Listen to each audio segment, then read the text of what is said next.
बार एक गांव में था एक लड़का गैब्रियल नामक। वह लकड़ी काट के उसको बेचकर अपनी रोजी रोटी कमाता था।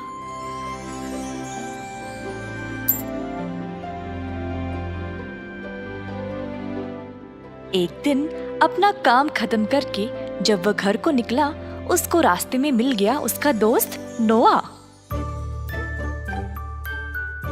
उसने देखा कि नोआ कोई गहरी सोच में था।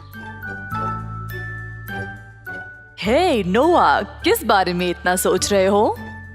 हे गैब्रियल, क्या तुमको पता नहीं, महाराज की बेटी लापता हो गई है। क्या?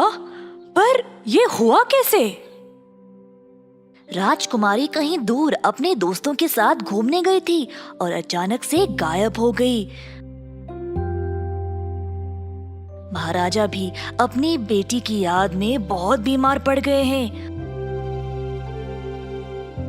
और ये ही नहीं, उन्होंने बोला है कि जो भी राजकुमारी को ढूंढ लाएगा वो उसको उनकी आधी जायदाद इनाम में दे देंगे। तो तुम ये सोच रहे हो कि कैसे राजकुमारी को ढूंढ ले आए और महाराजा की आधी संपत्ति जीत ले, है ना? हाँ। दोनों हंस के अपने अपने रास्ते चले गए। उस रात गैब्रियल बिना सोए इस बारे में सोचता ही रहा। महाराजा की आधी संपत्ति कमाने में तो न जाने कितने वर्ष लग जाएंगे। गैब्रियल ने सोचा कि वह किसी भी हालत में राजकुमारी को ढूंढ ले आएगा और राज्य की आधी संपत्ति को जीत लेगा।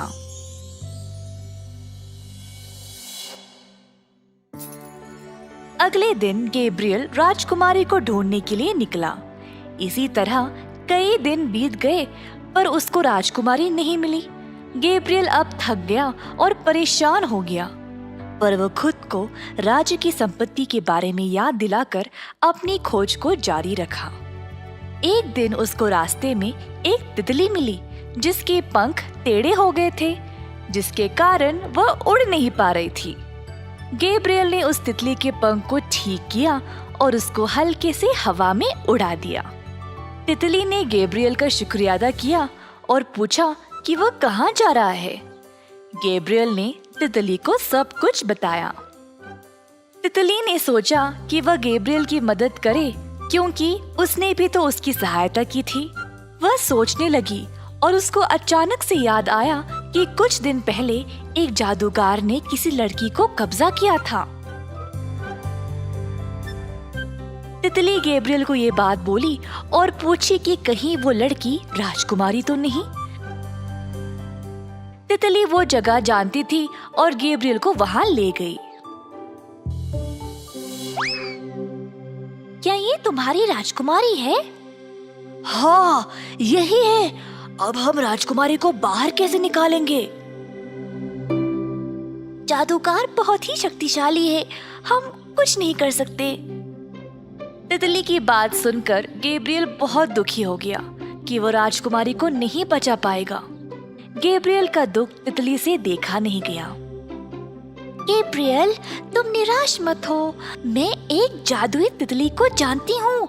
उसके पास बहुत सारी शक्तियाँ हैं। वो हमारी मदद जरूर करेगी। तितली गैब्रियल को जादुई तितली के पास ले गई। गैब्रियल ने फिर जादुई तितली को सब कुछ बताया।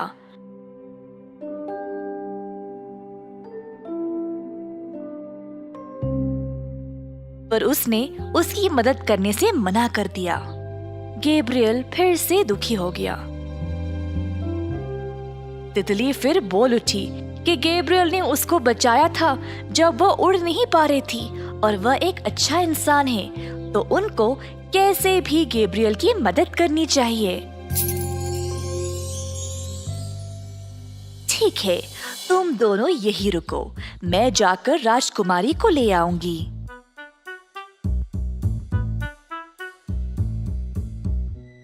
जादुई तितली ने फिर अपने आप को एक सुंदर लड़की के रूप में बदल डाला और जादूगर के गुफा के पास टहल रही थी।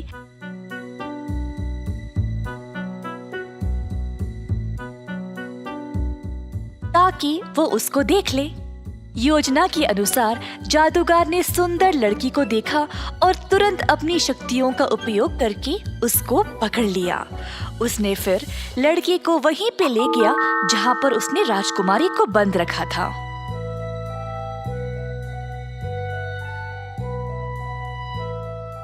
अंदर जाते ही सुंदर लड़की वापस जादुई तितली में बदल गई। ये देखकर राजकुमारी आश्चर्यचकित रह गई।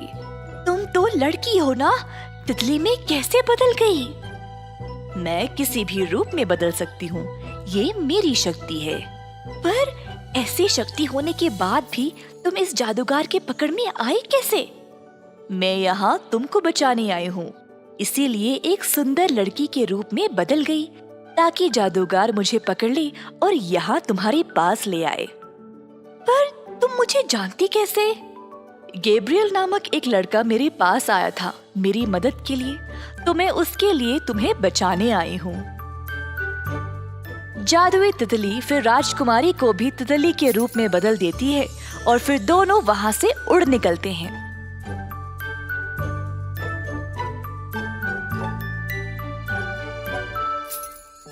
गैब्रियल के पास पहुँचते ही राजकुमारी वापस अपने असली रूप में आ गई। गैब्रियल ने फिर जादुई तितली को उसकी मदद के लिए धन्यवाद किया। छोटी तितली भी जादुई तितली का धन्यवाद करके वहां से निकल गई। जल्द गैब्रियल राजकुमारी को वापस महाराजा के पास ले आया। अपनी बेटी को देखकर महाराज झूम उठा। अपने वादे के अनुसार महाराजा ने फिर गैब्रियल को अपनी आधी जायदाद सौंप दी। महाराजा ने सबके सामने इस बारे में ऐलान किया और सबको गैब्रियल के बारे में बताया। अंत में गैब्रियल ने अपनी जीती हुई संपत्ति के साथ खुशी खुशी जीवन बिताया और खुद को अच्छा नाम कमाया।